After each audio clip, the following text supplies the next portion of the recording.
Yep. Hello Mr. Agus, it's me Aida Nosid. Saya akan melanjutkan. Let me answer the last question of number 4 in this final test of statistics.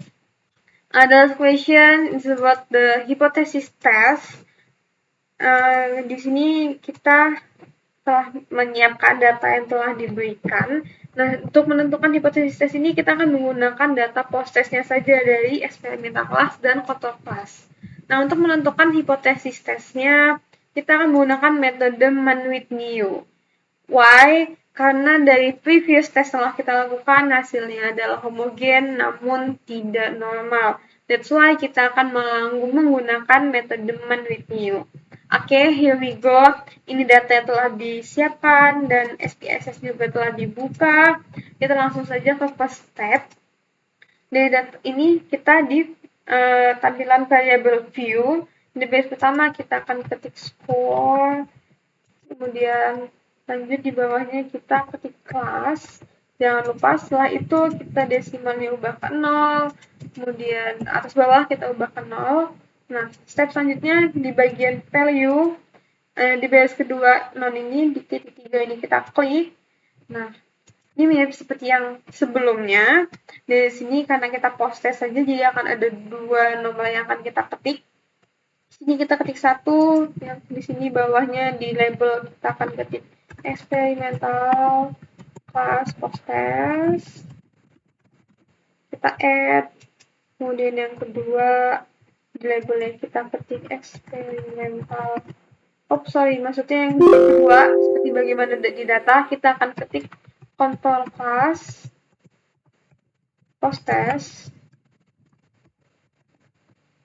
Kemudian kita add dan kita ketik OK.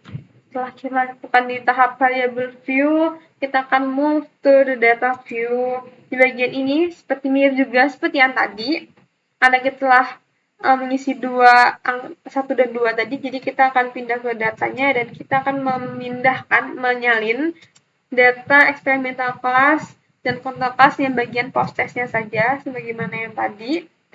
Ini kita copy, kita pindahkan, salin ke SPSS-nya. Nah, sini kita ketik 1, kita copy untuk memudahkan sebanyak data yang sepertinya sampingnya, kita paste. Nah, selanjutnya juga kita salin data bagian control class yang post testnya, kita salin di SPSS. Di sini kita ketik 2, copy and then paste. Nah, datanya telah kita salin, kita akan mengetes nih data-data yang ini. Step selanjutnya, kita ke analyze untuk menentukan hipotesis tesnya menggunakan metode Mann-Whitney. Di sini kita pilih non-parametric test. Di bagian paling bawah, di legacy dialog, kita akan pilih two independent samples. Di bagian ini kita klik. Nah, di kotak ini kita akan memindahkan score-nya, kita pindahkan ke kotak test variabilis, kemudian kelasnya juga kita pindahkan ke yang bawahnya, grouping variable, kita klik ini. Nah, setelah ini kita akan klik define groups. Kita klik di bagian ini, kita akan isi dengan 1, yang group 2 kita isi dengan 2. As simple as it. And then kita klik continue.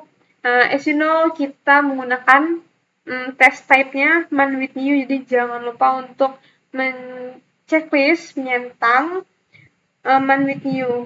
Dan kita akan klik OK.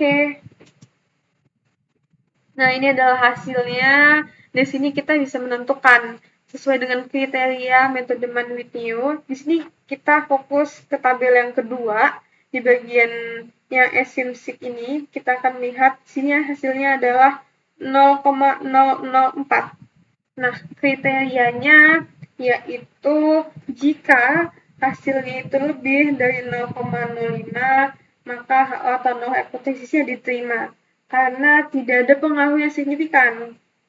Nah, namun jika hasilnya adalah kurang dari 0,05, maka atau alternatif hipotesisnya yang diterima. Karena apa? Karena tidak ada pengaruh yang signifikan. Maka dari itu bisa kita simpulkan dari data ini hasilnya adalah dia kurang dari 0,05. Maka dari itu ini HA atau alternatif hipotesisnya lah yang diterima. Karena apa? Karena tidak ada pengaruh yang signifikan. Begitulah hasil yang dapat disimpulkan dari tes hipotesis menggunakan Mann New. Okay, thank you so much. And the last say for the answer of this test. Thank you so much and wassalamualaikum warahmatullahi wabarakatuh.